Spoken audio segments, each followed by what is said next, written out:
In global politics, a single decision can signal a much larger change. Argentina's choice to join BRICS is one such moment.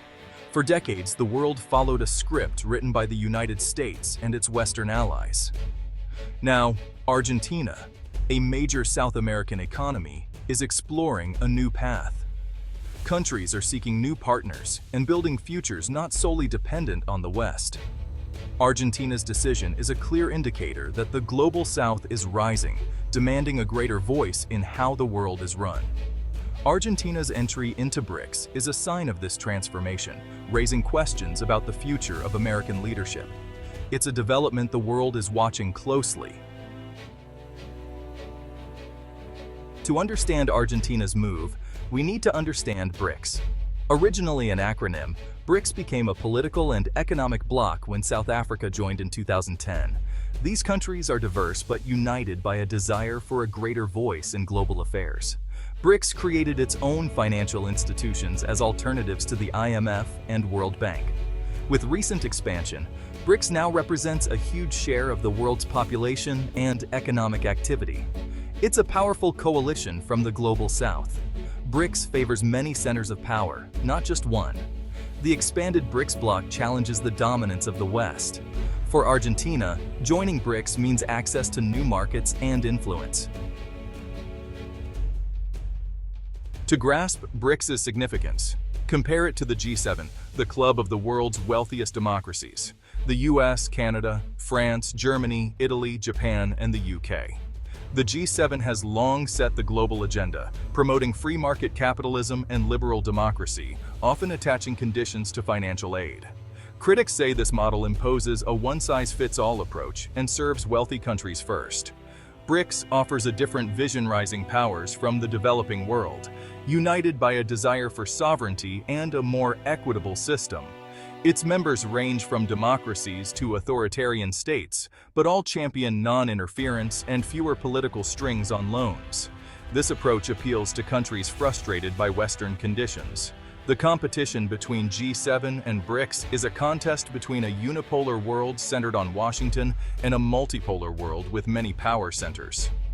Argentina's decision to join BRICS is a vote for multipolarity. It signals that the old order is being challenged. The world is moving toward a new balance of power.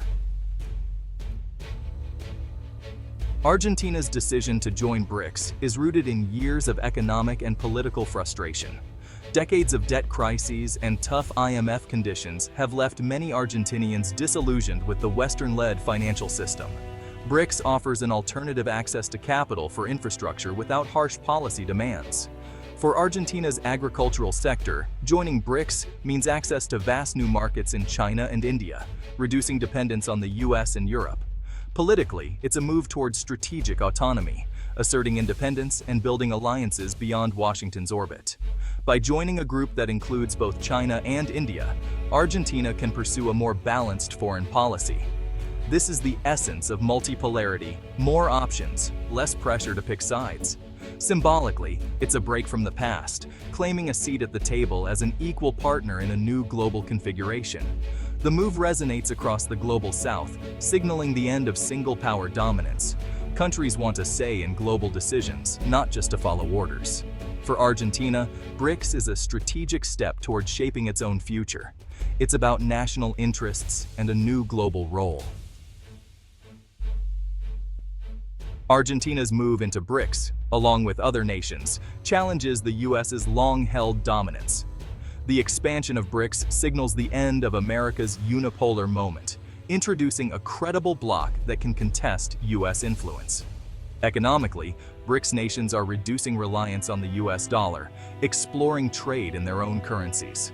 If de-dollarization accelerates, American economic leverage could weaken. The new development bank further erodes the US-led financial system. Diplomatically, BRICS complicates US foreign policy. Washington can no longer assume global consensus. On issues like climate change and conflicts, BRICS offers alternative perspectives, forcing the US to negotiate rather than dictate. This shift could mean more shared global responsibilities, but requires a new mindset in Washington. The US must adapt to being a leading power among many, not the sole superpower. Engaging with BRICS as a significant player is now essential.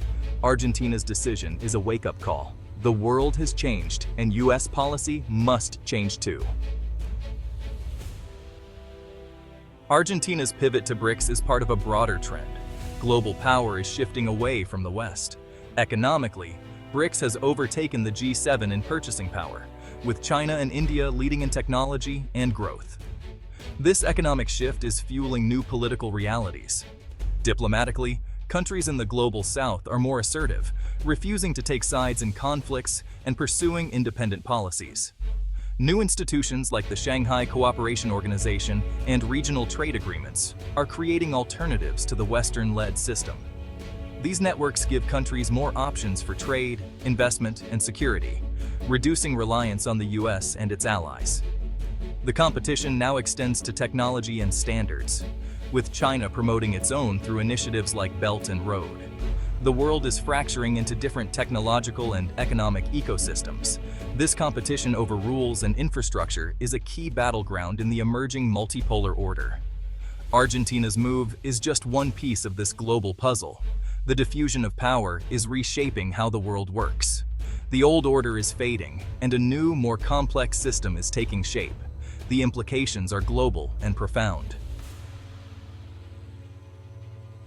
Why should anyone outside Argentina care about its BRICS membership? Because this decision is a ripple that will reach every shore. It signals the end of an era dominated by a single superpower and the rise of a more complex, multipolar world. This shift will affect trade, security, and how we tackle global challenges like climate change. For the developing world, Argentina's move offers hope for a more equitable system and greater investment in their priorities. For the West, it means more competition and the need to adapt to a world where influence is shared. A multipolar system could be more resilient and better at handling crises. Western nations will need to listen more and compete on ideas, not just power. Ultimately, Argentina's decision matters because we all have a stake in the future global order. Cooperation in a multipolar world must be built on negotiation and respect. Argentina's story is part of a global transformation that affects us all.